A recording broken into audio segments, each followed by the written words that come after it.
अपने चैप्टर को हम लोग आगे बढ़ाएंगे और एक नए टॉपिक को डिस्कस करेंगे। टॉपिक का नाम होगा नेचुरल इन्वायरमेंट। नेचुरल इन्वायरमेंट क्या होता है ये हम लोग कल डिस्कस कर चुके थे। एक छोटा सा डेफिनेशन भी था नेचुरल इन्वायरमेंट को लेकर। दोबारा डिस्कस करते हैं फिर आगे बढ़ेंगे। पिछले वाले क्लास में हम लोग अपने चैप्टर का स्टार्ट कर चुके थे और इस चैप्टर का हम लोग बस अभी तक फिलहाल इंट्रोडक्शन लिए हुए थे, है ना। इंट्रोडक्शन में हम लोग समझे थे कि इन्वायरमेंट क्या होता है, नेचुरल इन्वायरमेंट क्या होता है और ह्यूमन मेड फिनोमेना क्या होता है। तो नेचुरल इन्वायरमेंट का डेफिनेशन जो यहाँ पे लिखा हुआ था उसको एक बार हम लोग रिवाइज करेंगे, फिर हम लोग अपने मेन टॉपिक पे आएंगे जो कि टॉपिक का नाम ही है आज का नेचुरल इन्वायरमेंट। तो नेचुरल इन्वायरमेंट में आपने क्या पढ़ा था? नेचुरल इन्वायरमेंट में आपने पढ़ा था कि ऐसा वातावरण जिसमें दोनों चीज़ होंगे, लिविंग थिंग भी और नॉन लिविंग थिंग भी। और याद कीजिए हमने आपको कल बताया था कि लिविंग थिंग को हम लोग क्या बोलेंगे? बायोटिक बोलेंगे, और नॉन लिविंग थिंग को क्या बोलेंगे?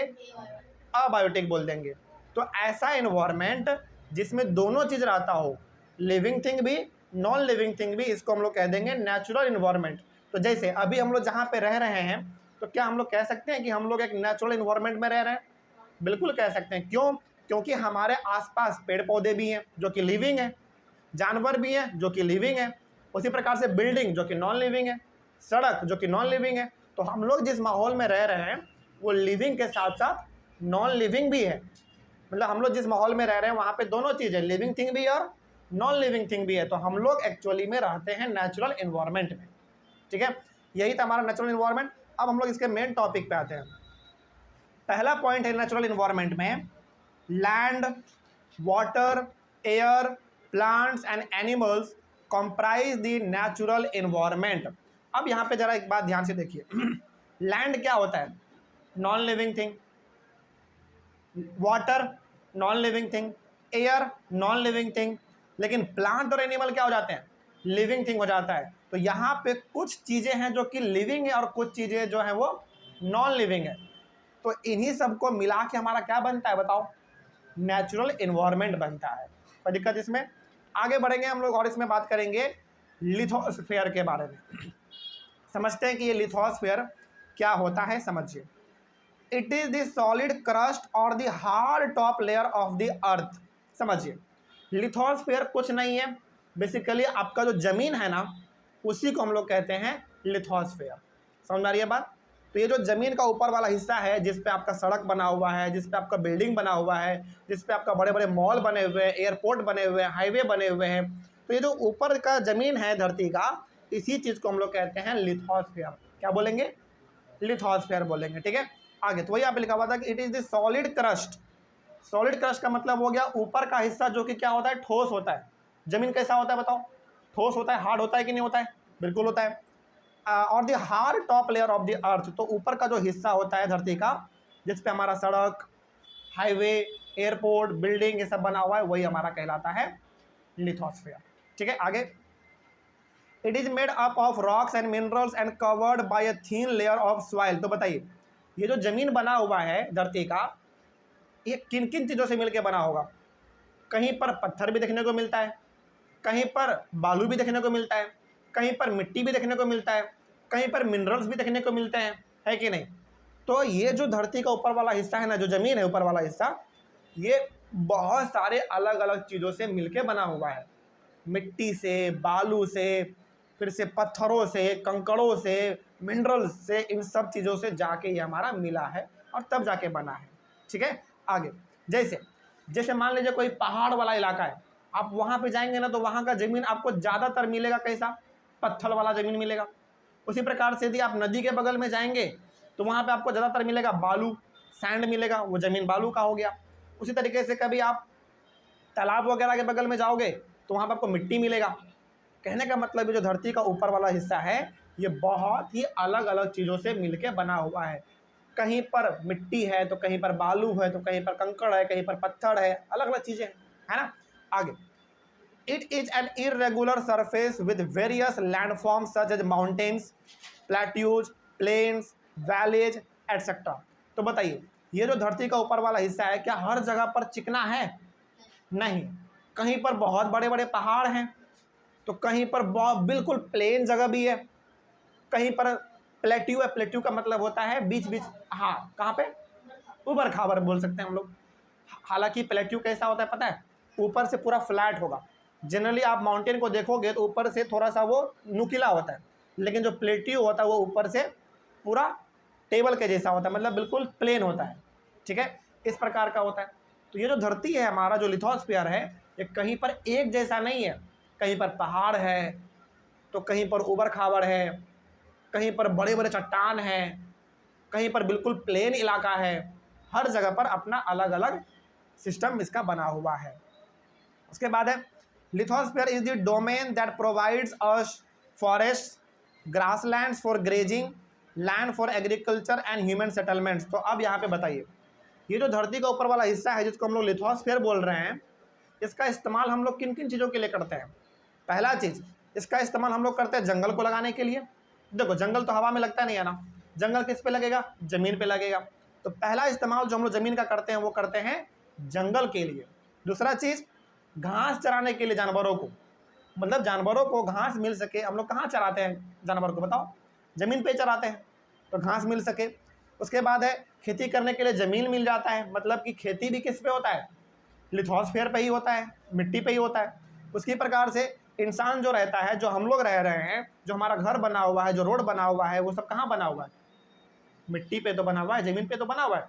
तो ओवरऑल आप ये कह सकते हैं कि ये जो लिथोस्फीयर है, यानी कि जो धरती का जो ऊपर वाला हिस्सा है, ये हमारे लिए बहुत ज़्यादा इम्पॉर्टेंट है। क्यों इम्पॉर्टेंट है?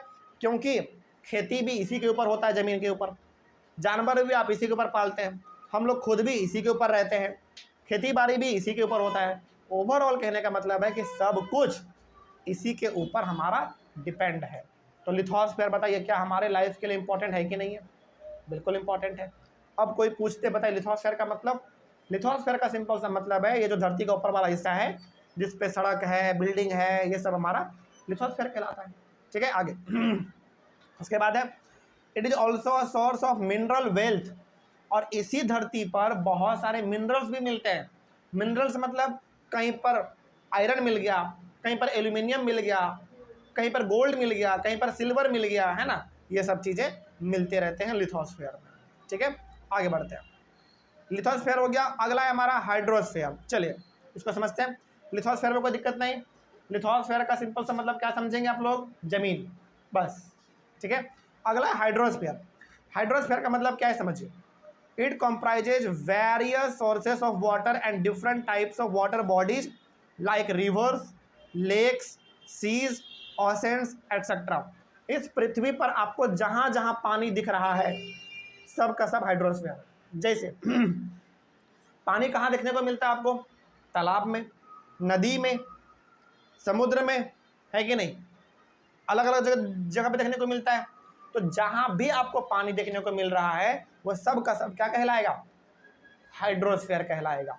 ठीक है, तो यदि आपसे कोई बोले कि बताओ हाइड्रोस्फीयर का दो चार एग्जाम्पल दो, तो दो चार एग्जाम्पल आप हाइड्रोस्फीयर का दे सकते हैं। रिवर, लेक, सी, ओशन, ये सब के सब जगह पर क्या पाए जाते हैं? पानी पाए जाते हैं। तो एग्जाम्पल किसका हो गया? हाइड्रोस्फीयर का हो गया।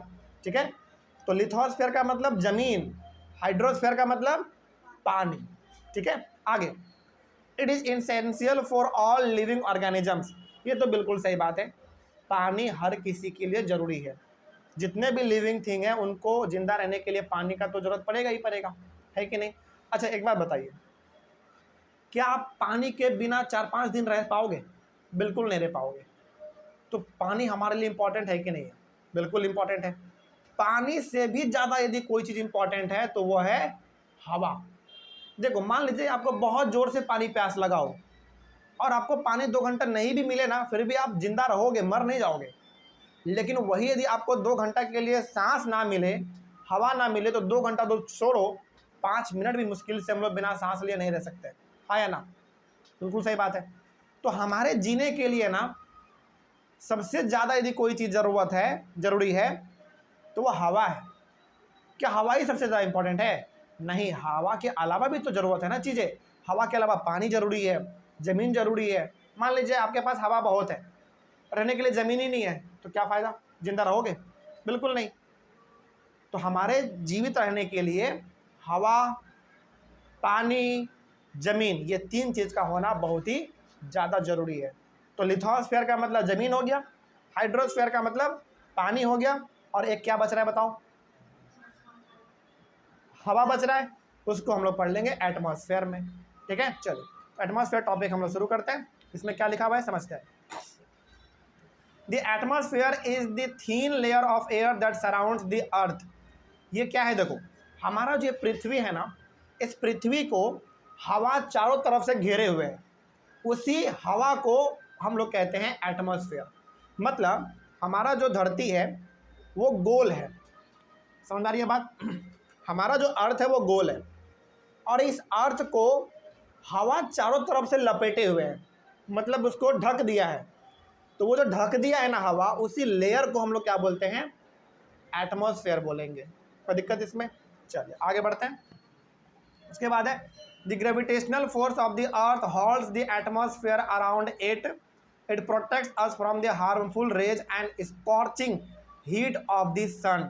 अब समझिए, हमारा जो धरती है, इस धरती के ऊपर चारों तरफ से घेरे हुए कौन है, एटमॉस्फेयर घेरे हुए, यानी कि हवा घेरे हुए।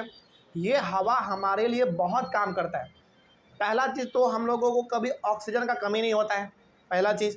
दूसरा चीज़, सनलाइट जब आता है ना, उसमें जो भी हार्मफुल लाइट होता है जो कि हमारे बॉडी को हानि पहुंचा सकता है, उससे हम लोगों को बचाने का भी काम करता है। ध्यान रखिएगा, एटमॉस्फेयर का दो काम है। पहला, हम लोगों को ऑक्सीजन देगा, पहला चीज़, सांस लेने के लिए हवा देगा, पहला चीज़। दूसरा चीज़, सनलाइट जब आता है उसमें ना कुछ ऐसे लाइट होते हैं जो कि हमारे बॉडी के लिए बहुत ही हानिकारक होता है। यदि वो हमारे बॉडी में पड़ जाए तो हमारे बॉडी में कैंसर हो जाएगा, उसको हम लोग बोलते हैं स्किन कैंसर, यूवी रेज उसको हम लोग बोलते हैं, ठीक है ना। तो वो दोबारा उसको वापस भेज देता है, कौन, एटमॉस्फेयर। ठीक है, तो एटमॉस्फेयर का होना जरूरी है कि नहीं है, बताओ। बिल्कुल जरूरी है। आगे, it consist of a number of gases, dust and water vapour. तो ये जो एटमॉस्फेयर है, इस एटमॉस्फेयर में बहुत अलग अलग प्रकार के गैस मौजूद हैं। हाइड्रोजन है, नाइट्रोजन है, कार्बन डाइऑक्साइड है, ऑक्सीजन है, फ्लोरीन है, नियोन है, कार्बन मोनोऑक्साइड है, अलग अलग प्रकार के गैसेस मौजूद हैं हमारे एटमॉस्फेयर में। थोड़ा बहुत धुआं भी है, थोड़ा बहुत गंदगी भी है, डस्ट भी है ना। समझ में आ रही है बात। चलिए आगे बढ़ते हैं। The changes in the atmosphere produce changes in the weather and climate. अब देखो, हमारे पास मतलब हमारे पृथ्वी पर कभी गर्मी होता है, कभी जाड़ा होता है, कभी बरसात होता है, कभी बहुत धूप होता है, कभी बहुत जाड़ा भी पड़ता है। ये सब किसके वजह से होता है पता है, एटमॉस्फेयर के वजह से। समझ रही है बात। तो एटमॉस्फेयर ही वो चीज़ है जिसके वजह से अलग अलग प्रकार का आपको मौसम देखने को मिलता है, जाड़ा वाला, गर्मी वाला, फिर से बरसात वाला, ये सब। ठीक है, आगे उसके बाद है it is a narrow zone of the earth where land, water and air interact with each other to support life. तो अब एक बात बताइए, बड़ा सोच समझ के बताइएगा। लिथोस्फेयर का मतलब आपने समझा जमीन, हाइड्रोस्फेयर का मतलब समझा आपने पानी, और एटमॉस्फेयर का मतलब समझा आपने हवा। ये तीनों का तीनों जिंदा रहने के लिए लिविंग थिंग को जरूरी है कि नहीं है, बिल्कुल जरूरी है। तो ये तीनों आपस में कनेक्टेड है, ये तीनों आपस में जुड़ा हुआ है, तभी जाकर हम लोग जिंदा हैं इस पृथ्वी पर। मान लीजिए इन तीनों में से कोई एक चीज़ गायब हो जाए, क्या आप जीवित रह पाओगे? बिल्कुल नहीं। मान लीजिए कि आपके पास ज़मीन है, आपके पास पानी भी है, लेकिन हवा नहीं है, क्या जिंदा रहेंगे? बिल्कुल नहीं रहेंगे। तो इन तीनों का होना बहुत ही ज़्यादा जरूरी है, तभी जाकर हमारा ज़िंदगी चल पाएगा, नहीं तो नहीं चल पाएगा। ठीक है, आगे बढ़ते हैं। अगला है हमारा व्हाट इज इकोसिस्टम। ये टॉपिक है हमारा व्हाट इज इकोसिस्टम। चलिए समझते हैं इकोसिस्टम क्या होता है। समझिए, पहले तो समझते हैं कि इकोसिस्टम होता क्या है, फिर आगे बढ़ेंगे। The relation between the living organisms as well as the relation between the organisms and their surroundings form an ecosystem. देखिए, क्या आप इस बात को मानोगे कि हमारे आसपास जितना भी चीज़ है, चाहे वो हवा है, पानी है, ज़मीन है, हर चीज़ आपस में कनेक्टेड है, सब एक दूसरे से जुड़ा हुआ है कि नहीं? हम लोग डिपेंड है किस पे भाई? पानी पे, हवा पे, ज़मीन पे, मतलब ये सब चीज़ आपस में मिला हुआ है। इसी चीज़ को हम लोग कहते हैं इकोसिस्टम। क्या समझ में आ रही है बात? तो इकोसिस्टम के बारे में यदि कोई आपसे पूछे तो सिंपल सा बताइएगा कि हवा, पानी, ज़मीन, ह्यूमन बीइंग, मतलब कि living thing, non living thing, सब आपस में जुड़ा हुआ है, तब जाकर इस पूरे सिस्टम को हम लोग कह देते हैं इकोसिस्टम। कोई डाउट नहीं इसमें। चलिए आगे बढ़ते हैं। All plants, animals and human beings depend on their immediate surroundings, they are also interdependent on each other. अब देखो, चाहे बात हो प्लांट का, चाहे बात हो एनिमल का, चाहे बात हो ह्यूमन बींग का, सब एक दूसरे के ऊपर डिपेंड है। सब का काम एक दूसरे के मदद से ही चल रहा है कि नहीं। जैसे हम लोग क्या प्लांट पे डिपेंड नहीं है, बताइए। जैसे हम लोगों को भोजन चाहिए होगा तो हम लोगों को भोजन कौन देगा? प्लांट देगा। क्या प्लांट हमारे ऊपर डिपेंड है? बिल्कुल डिपेंड है। जैसे हम लोग जो कार्बन डाइऑक्साइड छोड़ते हैं वो किसको मिलता है? प्लांट को मिलता है। मतलब प्लांट से हमको मिलता है भोजन, और प्लांट हमसे क्या लेता है? कार्बन डाइऑक्साइड लेता है। तो क्या ह्यूमन बीइंग और प्लांट आपस में जुड़ा हुआ है कि नहीं है? बिल्कुल जुड़ा हुआ है। तो इस पृथ्वी पर जितना भी चीज़ आपको दिख रहा है ना, सब आपस में एक दूसरे से जुड़ा हुआ है। तभी जाकर ये हमारा जो सिस्टम कहलाता है वो इकोसिस्टम कहलाता है। ठीक है, आगे। There could be an ecosystem of large rain forest, grassland, desert, mountains, lake, river, ocean and even a small pond. अब समझिए ध्यान से, यहाँ पे है क्या? क्या एक जंगल इकोसिस्टम हो सकता है? अरे क्यों नहीं हो सकता? इकोसिस्टम का मतलब है कि आपको ज़िंदगी जीने के लिए जो चीज़ चाहिए वो आपको आसपास ही मिल जाएगा। जैसे हम लोगों को ज़िंदा रहने के लिए क्या चाहिए? हवा चाहिए, पानी चाहिए, ज़मीन चाहिए, खाना चाहिए। क्या हम लोगों को आपस में, मतलब यहीं पे आसपास में नहीं मिल जाता सब कुछ? तो ये हमारा क्या हुआ? इकोसिस्टम हुआ। उसी तरीके से जंगल में रहने वाला जानवर, मतलब जंगल में रहने वाला जानवर को सब चीज़ जंगल में मिल जाता है कि नहीं मिल जाता है? पानी भी मिल जाता है, हवा भी, खाना पीना सब कुछ मिल जाता है। तो क्या जंगल अपने आप में एक इकोसिस्टम हुआ? बिल्कुल हुआ, क्योंकि जंगल में रहने वाले जानवरों को बाहर जाना नहीं पड़ता है किसी चीज़ के लिए। तो वो जंगल भी हमारा क्या, एक इकोसिस्टम है। उसी प्रकार से बताइए, क्या ग्रासलैंड, ग्रासलैंड मतलब छोटे छोटे जो घास होते हैं, बताइए क्या घास में छोटे मोटे आप कीड़े मकोड़े देखे हैं कि नहीं? क्या उस कीड़े मकोड़े को सारा अपना जीवन चलाने के लिए जो चीज़ चाहिए वो उस घास से ही मिल जाता है कि नहीं? बिल्कुल मिल जाता है। पानी, हवा, सब कुछ उसको मिल जाता है। उसी तरीके से डेजर्ट, डेजर्ट में रहने वाला, आपने सुना होगा रैटल स्नेक। एक सांप होता है जो कि डेजर्ट में रहता है, उसको हम लोग बोलते हैं रैटल स्नेक। इतना जहरीला होता है ना कि जब आपको वो काट लिया मरना निश्चित है, मतलब बहुत खतरनाक होता है वो। लेकिन ये रैटल स्नेक रहता कहाँ है? डेजर्ट में रहता है। क्या इसको पानी वानी चाहिए होता है तो क्या बाहर आ जाता है ये? बिल्कुल नहीं। तो क्या डेजर्ट भी एक इकोसिस्टम हुआ कि नहीं हुआ? बिल्कुल हुआ। तो आप इसको ऐसे समझ सकते हैं, इकोसिस्टम का मतलब हुआ कि ऐसा माहौल जहाँ पे आपको सब चीज़ मिल जाए जो कि ज़िंदगी जीने के लिए ज़रूरी है। बिल्कुल। तो जंगल, grassland, desert, mountains, lakes, river, ocean, यहाँ तक का एक छोटा सा तालाब भी हमारा एक इकोसिस्टम ही है। जैसे तालाब में क्या रहता है? मछली। क्या उस तालाब में जो मछली रह रहे हैं, क्या उनको जो चीज़ चाहिए ज़िंदगी जीने के लिए, क्या उसको तालाब में नहीं मिल जा रहा है? बिल्कुल मिल जा रहा है। तो तालाब भी हमारा क्या हुआ? एक इकोसिस्टम ही हुआ। तो इकोसिस्टम का मतलब हुआ कि आपको सब कुछ आपस में, मतलब आपको ज़िंदगी जीने के लिए जो चीज़ चाहिए वो आपको आसपास ही मिल जाता है। यही है हमारा इकोसिस्टम। ठीक है, चलिए आई होप आप समझ गए होंगे इकोसिस्टम क्या होता है। अगला टॉपिक है हमारा ह्यूमन एनवायरनमेंट। ये हम लोग अपने अगले क्लास में डिस्कस कर लेंगे, ह्यूमन एनवायरनमेंट। उसके बाद हमारा ये चैप्टर खत्म हो जाएगा, ये लास्ट टॉपिक है। तो अगले क्लास में डिस्कस करेंगे ह्यूमन एनवायरनमेंट। तब तक के लिए थैंक यू वेरी मच।